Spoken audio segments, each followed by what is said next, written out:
Hello, and welcome to the very first Lumibug game review. Today, we'll be talking about Sun's Edge, an indie action RPG that's currently open for early access, set in a decaying world blending wild jungles and harsh deserts, where you play as a character named Machete that spends his final days among Aztec deities and monsters.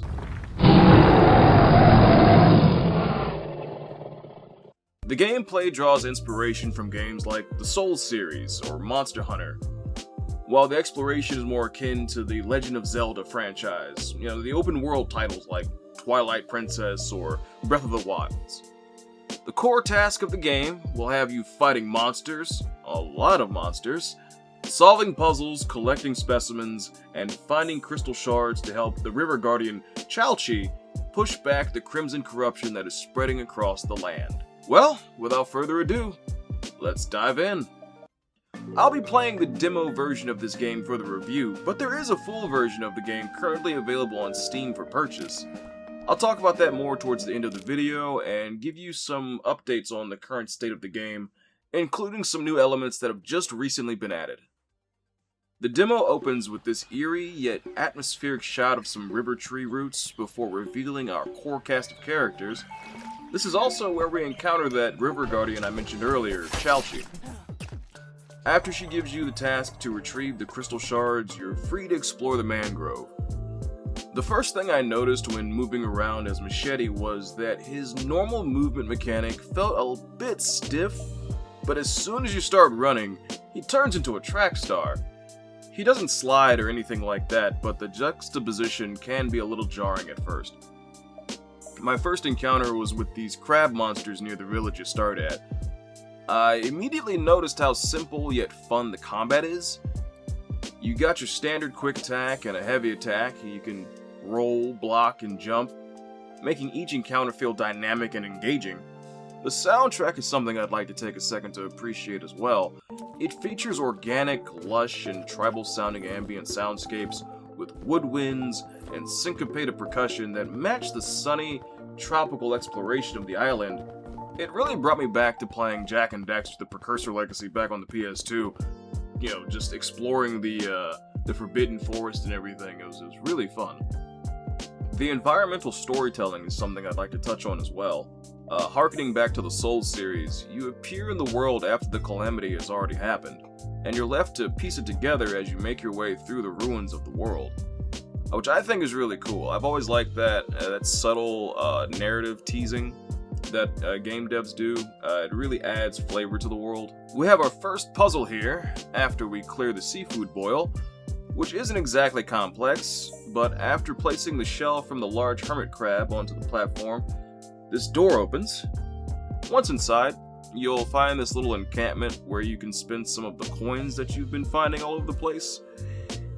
We talk to this iguana lady Ping here, who's really annoyed about how people are not using their items. One of my main gripes about the game would have to be the UI for the pause menu. It can get a bit difficult to see what I'm selecting. I found it hard to tell which tab I was on at times, and navigating through it became kind of tedious. There were moments when I would click something and it wouldn't do it. Like it would click something and the wrong menu would pop up, or the wrong menu would open, and that was kind of jarring. Anyway, after drinking from what I called the Liberty Fountain, I made my way deeper into the mangrove, where I was ambushed by one of these axolotl tiger things.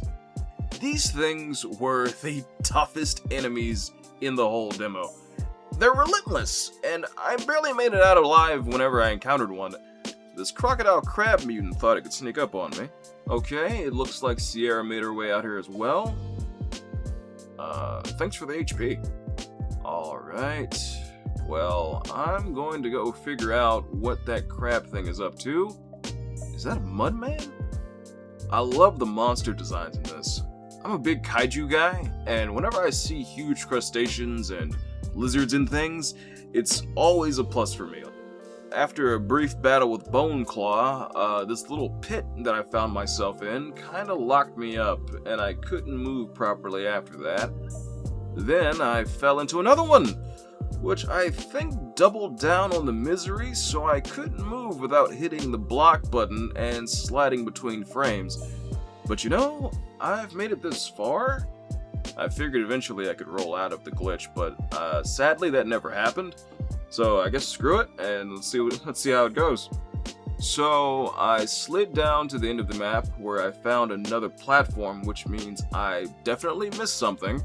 So I slid back to where I killed Boneclaw, got stuck again, but managed to retrieve the shell so I could open the final passageway.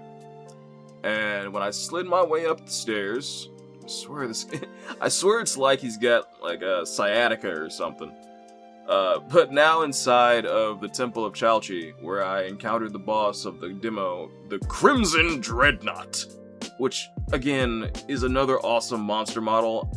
I ended up cheesing it a bit though, using the block button like Captain America, or rather Captain Mesoamerica.